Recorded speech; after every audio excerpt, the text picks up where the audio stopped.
మన శరీరానికి అందాల్సిన ప్రోటీన్లు, విటమిన్స్, ఫైబర్ అందకుండా ఉంటున్నాయి. అందువల్ల మనకి ఆరోగ్యం పాడైపోతుందని ఈయన చెప్తున్నారు సార్. డాక్టర్లు కూడా అవే చెప్తారు. అందువల్ల ఏంటంటే ఇందులో ఉన్న 32 రకాల నుంచి తయారైన పిండిని ఉదయం పూట ఒక 2 స్పూన్లు, సాయంత్రం పూట ఒక 4 స్పూన్లు. సాయంత్రం పూట మాత్రం అన్నం జోలికి వెళ్ళకండి, దోశల జోలికి వెళ్ళకండి, ఇడ్లీల జోలికి వెళ్ళకండి. అది కూడా అన్నం ఇప్పుడు ఇడ్లీలో రైసే కలుస్తుంది కదండి.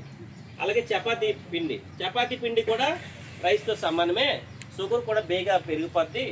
మనకు షుగర్ ఈ ప్రోడక్ట్ మనం మిల్లెట్స్, ఇందులో colours, chemicals, rice, sugar, soya, గోధుమలు కూడా ఉండవండి. నేను ఇది తీసుకున్నాను ఫస్ట్. మరి రైటో రాంగ్ నాకు తెలియాలి కదా. నాకైతే గ్యాస్ట్రిక్ ప్రాబ్లం తగ్గిందండి.